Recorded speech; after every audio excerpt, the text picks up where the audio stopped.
Hey guys, my name is Chris Gardner. I'm the head coach here at Crush Endurance, and today I'm going to be answering a few questions that I've had athletes write in, and I want to put it on video so maybe it can help benefit you and others in their training.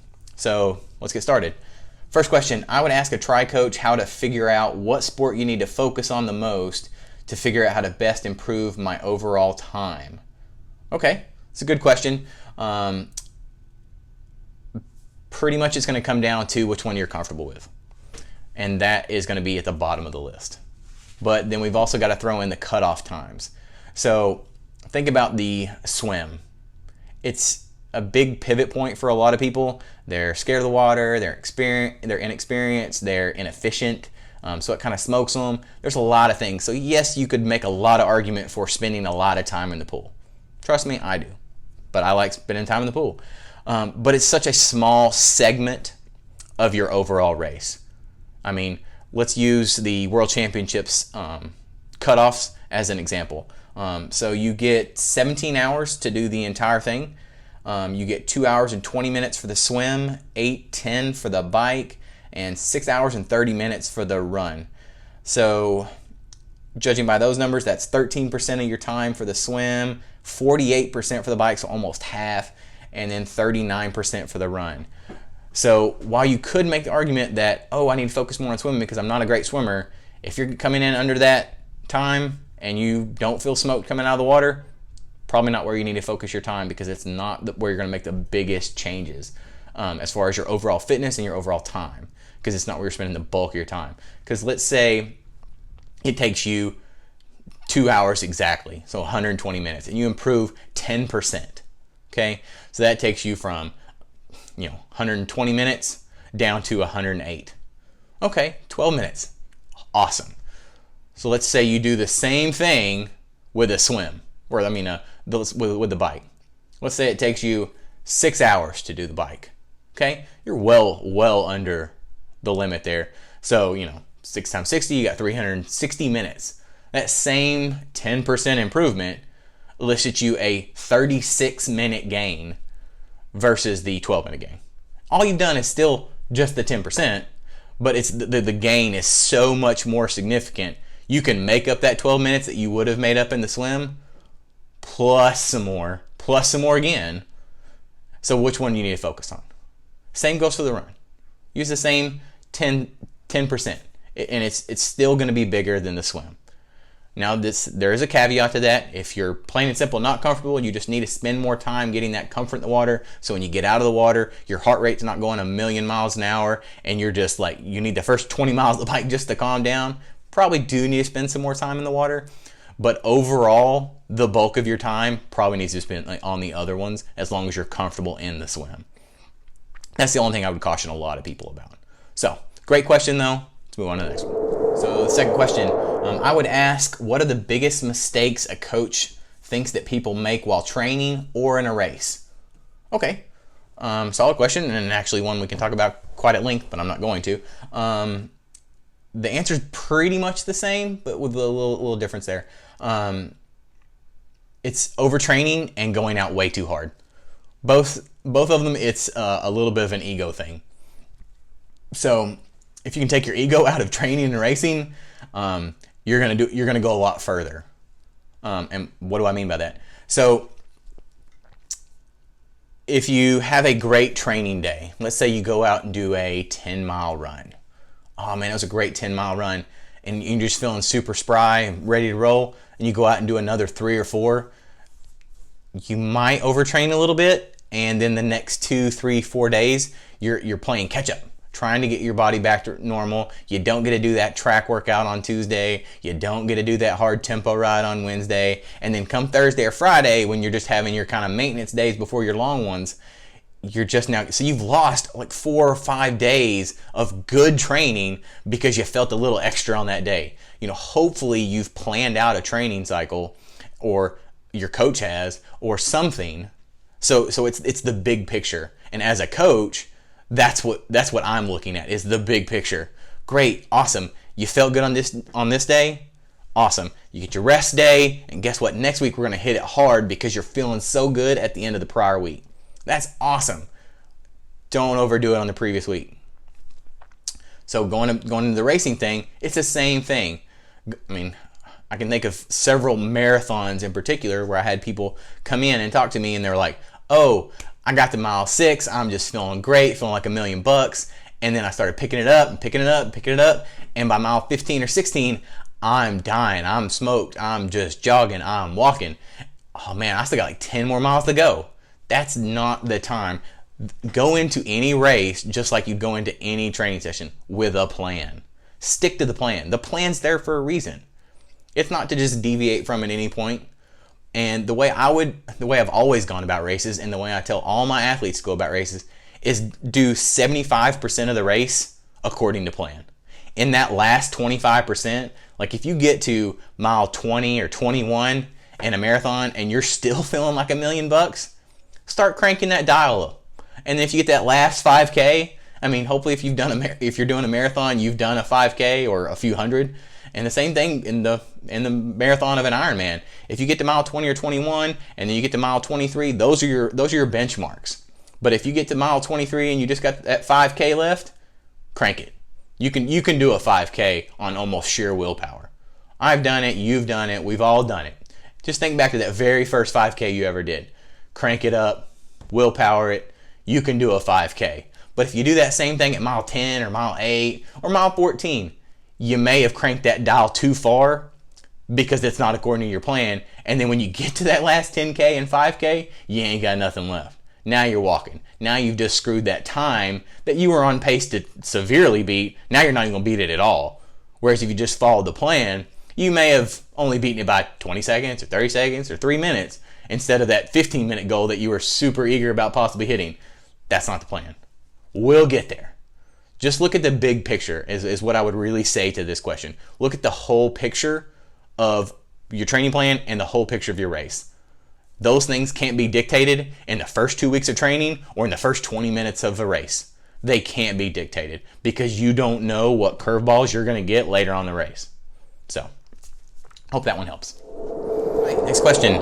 So maybe we would ask, what is the best gear to invest in? It's a good question. There's several different ways we can look at it. I'll try my best to step or touch on each one of them. So the first one, really a triathlon or cyclist question, is or point is a bike that fits you and then a bike that is fitted to you. So those are two different things. So if I'm a large individual, I'll say height, not large as in size, but large in height, and I'm on a extra small bike, that bike doesn't fit me regardless of who I go see or what I go get. It's never going to fit me. Now, with that being said, if you go get a large man and a large bike, it still may not be fitted to you.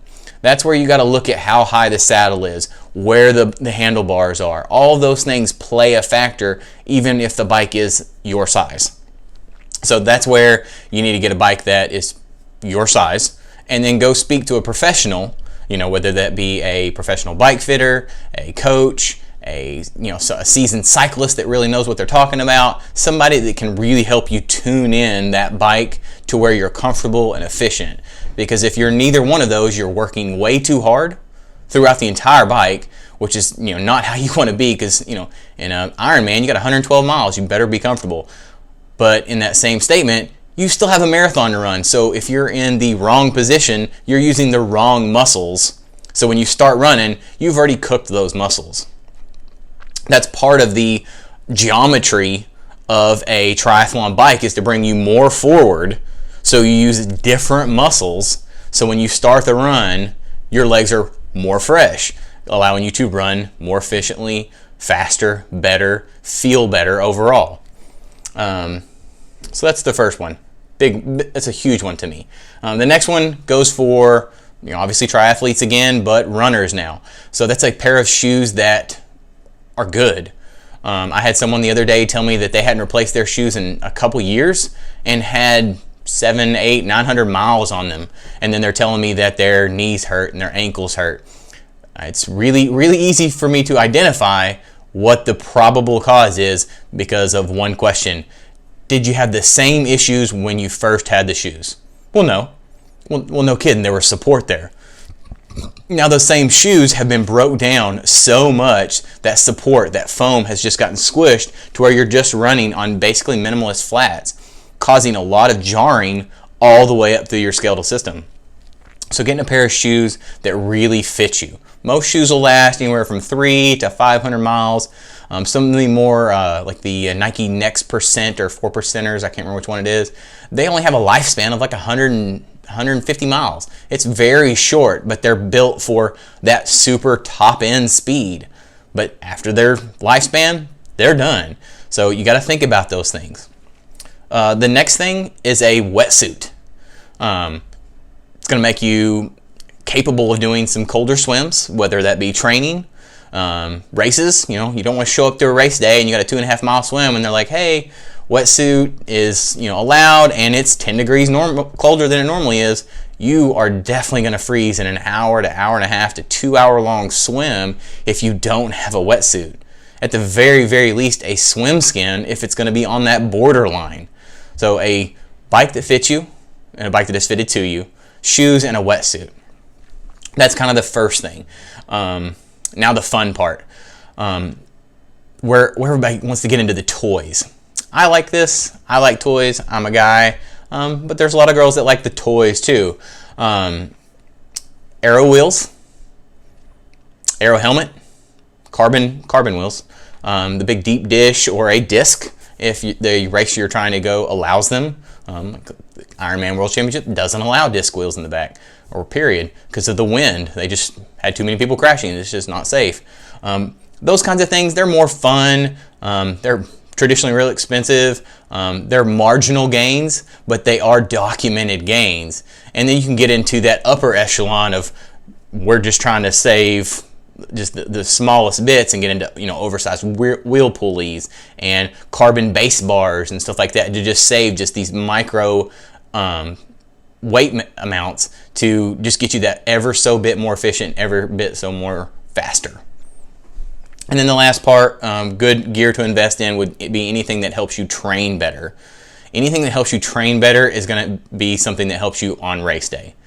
So whether that be an indoor trainer, pool buoys, paddles, bands, anything that's going to help you train more efficiently, injury-free, all those things, those are going to be just huge things. But those are more training specific because you can't use any of that stuff on race day. So I think with talking about the races and then talking about kind of the fun toy stuff and then talking about training.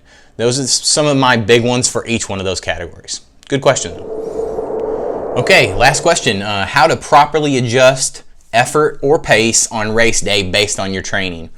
This one's pretty easy, but it's has a little bit of a caveat to it. How have you been training? Have you been using heart rate? Have you been using power? Have you been using just time? Have you been using RPE or rate of perceived exertion? That's how you're going to perform on race day.